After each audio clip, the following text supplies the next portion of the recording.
watch them on film, and they played very, very well against Akron in all three phases. They did a good job in free agency this offseason, you know, in terms of picking up guys from the portal. So they used free agency to their advantage, and all those guys, you know, played well for them the other day. So again, we're going to have our work cut out for us. We've got to have a great week of preparation, and you know, make sure that when game time comes, we go out and execute at a very high level in order to give ourselves that that opportunity to win. So, any questions? What challenges does their quarterback present? Michigan transfer, Brandon Peters. You know, he's very poised. He has a good, from what I studied him, from watching the game and then watching the tape, he's got a good grasp of exactly what they want him to do. He can throw the ball. Plus, he's a more than capable runner. And you know, they have some talented running backs and talented wide receivers that they move around and can do certain things with to try to get some mismatches and try to get them in space, you know, against different people. So, but I was just very impressed with how he just handled their whole operation. Like I said, watching the game, you know, on TV, and then having a chance to watch the game a few times, you know, on tape. They held Akron to 64 yards rushing. Did they stack the box, or why did they stop the run so well? They're very active on defense. You know, they do a lot of movement on defense. They got really good athletes up front. They got good athletes at the second level, and their safeties did a good job of coming up and you know, filling in the box when the coverages that they were playing, you know, called for that to do. So they basically, you know, executed their defense, you know, very, very well. And they have, you know, athletes who can run.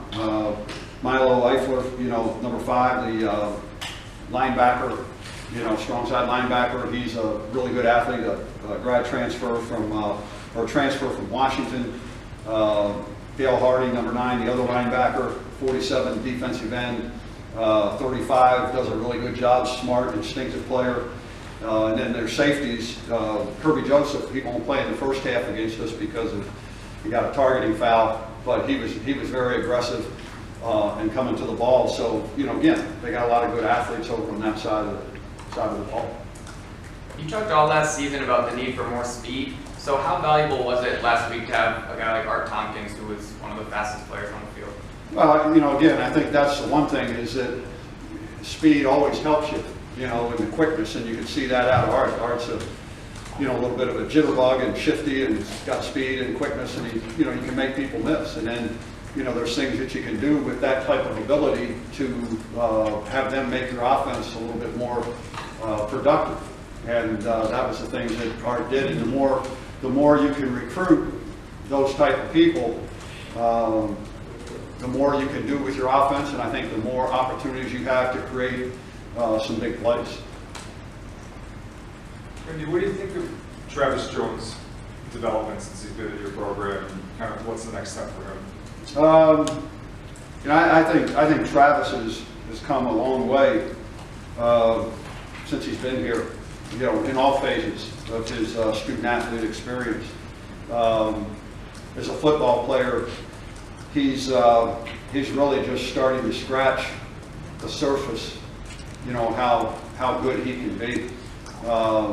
And, you know, he's a really hard worker. You know, it's important to him. He wants to do well. He's not afraid to work. But again, now for him, it's starting to take it to another level in terms of, especially, you know, the fundamentals, technique. We've still got to get him a little bit quicker off the ball. Right now, he's gotten better there. But, you know, love everything that he's doing. Love the way he goes about things. You know, he's done a good job of managing his weight. And again, it's important to him. It's important to him. The thing about Travis that's really neat is everything he does with a smile on his face.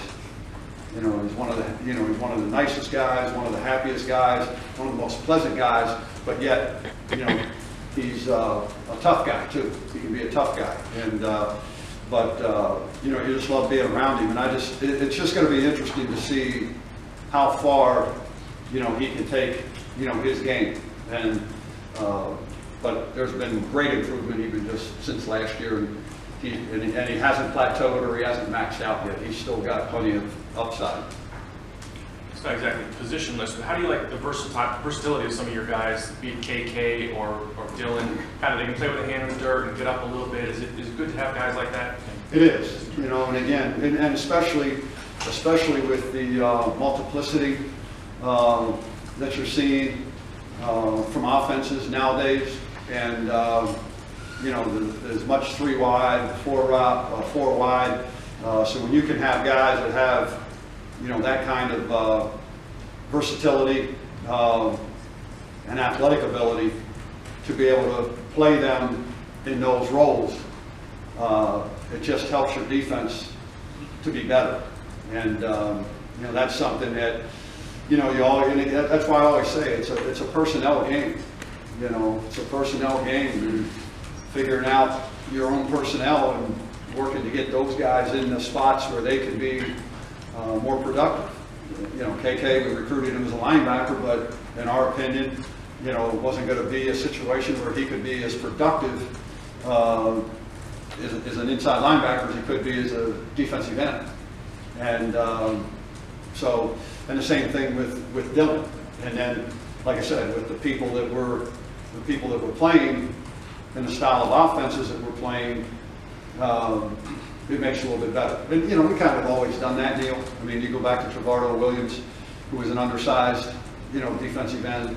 You know, we've always done that. We've always tried to get, you know, put our guys and take our best athletes and get them on the field some way, somehow. And, you know, that's what you always got to do, because to me, it's all about personnel. Randy, following up on that, is your program far enough along where you're spending more time game planning and less time figuring out who plays where? Yes, I would agree with that statement. From the standpoint that I feel as though our current roster, we have the guys in the positions where we think they can be the best with their abilities. And then you can do some more from a game plan standpoint. But with regards to that, Joe, is you got to be careful in terms of how much you do, because we're still such a young team in certain spots, you know. And so that's one thing that you just got to be careful that you don't want to overload some of those guys. But I mean, where our guys are right now in terms of those positions, I feel really, really good about that. And I don't, you know, unless injuries did something to you. But as far as getting this group of guys locked into where we think they can be do the most for us, you know, I think we're in good shape there. You rushed for 253 yards. How do you evaluate the play of the offensive line in general, but Christian Haynes in his first start in particular?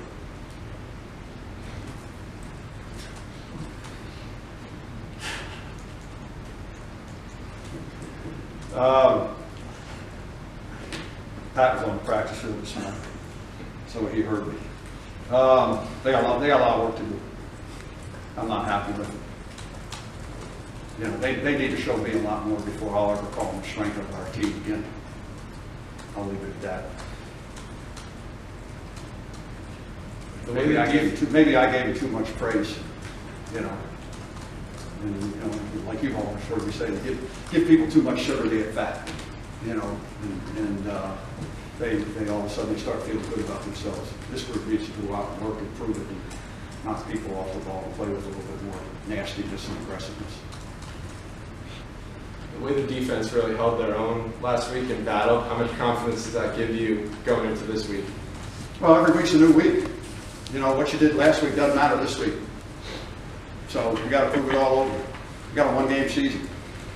You know, last week was a one-game season. We did what we needed to do. We got another one-game season Saturday. So, you know, what are you going to do? What are you going to do this week? What you did last week's over, gone, done.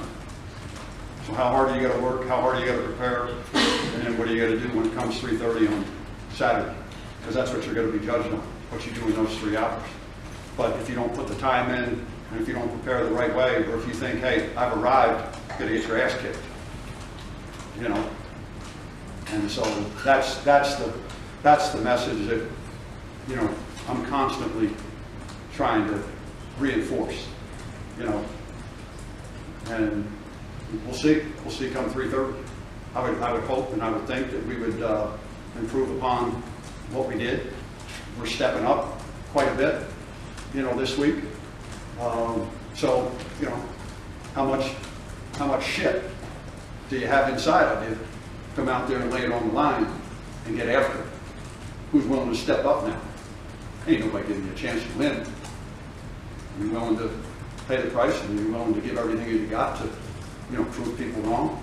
And are you willing to do the things necessary to make yourself better, to give your team an opportunity to win? That's what you find out in games like this. Who wants to compete? Who's going to lay it all out there?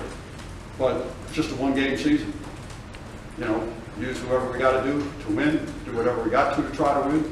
And then after this game's over, then you move on. But for us, it's one game at a time. You know, all hands on deck. Do what you got to do to try to win. Without getting too specific, do you expect to have more help at wide receiver this week? Yes. You could be more specific if you wanted. Defending the pass was obviously an issue last year. No explosive plays in the passing game this past week. What can you attribute that to? Is it the development of the guys, the addition of Diamond Harrell at safety? I think a lot of things with when it comes to pass rush. You know, using good fundamentals and technique, and having a want-to get to the quarterback. You know, and I do think that guys understand now. You know, they got more in their toolbox now from having a year underneath them. So I just think, you know, any of those things, like you take a look at a lot of the great pass rushers. It's because, yeah, they do have some skill, but they got a want-to and a desire to get there. You know, and they're not going to be denied. And then, you know, they've mastered, you know, the fundamentals and technique, and they've mastered a couple of different moves that make them really, really good. You know, and so, you know, if we can get, you know, KK's still wet behind the ears, Dylan, because this is the first time they've really done it. You know, and Lau, you know, did some good things, and a lot of those were effort. It was because of his effort. And so if we can get that kind of effort, then, you know, I think we'll give ourselves better opportunities to be more productive when it comes to putting pressure on the quarterback. Do you have any further updates on the Caleb Thomas situation, or are you still waiting to hear on that? I'm hopeful that we'll hear something by this afternoon. From what I've been told, or what I understand is they meet on Tuesdays, and I think it's maybe in the afternoons. So I'm hopeful that maybe we'll hear something later today or tomorrow. I mean, I'm practicing him like he's going to be playing, so we'll see. Anybody else? Looking at the tape, any further I don't know, opinions on how Baudry played and what he can do to kind of be better? Obviously, the one throw he wants back, but generally, what did he do well and what does he have to work on? You know, it's no different than anybody else. You know, they did some good things and got plenty to work on, and you know, he knows what those things are, and he knows what he's got to do to get better. Randy, are you comfortable adding more to the plate of the offense this week? You know, game plan wise, to have them do more things than maybe they did last week? I think every week is a different week depending on who you play, but what you put in your toolbox, you're not going to reinvent the wheel each week. We're not in that position to do that because we don't have that kind of experience to be able to do that. But you know, there's always going to be something I feel, or I'm going to want done, or the offense is going to want done to add something to your toolbox that gives you an advantage. But you know, again, a lot of that depends on you know, how, you know, if you think those guys can pick it up, and does it you know, and utilizing the skill set of the guys that you're trying to get that done with, but not trying to have to relearn all the stuff that you've just been, you know, going through for the last, you know, 30 practices basically. So, but I guess the best way to answer your question is each and every week we try to put something more in our toolbox that gives us an ability to win. Did you ever go against Lovie Smith in the NFL at all? I'm not sure, you know, you know, when I was with Jacksonville, I'm not sure. He might have been at Tampa then, but, you know, defensively, it's the Monty Kiffin stuff, mostly 4-3, Tampa, cover 2, Tampa 2, quarters, some fire zones, you know, some different things there, move the guys up front, play very, you know, they're very sound, can run really well, you know, didn't give up really any big plays, you know, last week. Yeah. But he's, well, I respect the heck out of him. You know, you can see that, you know, he's calling the defense now this year. You can see his influence, you know, taking over there. Anything else? All right. Thanks, guys.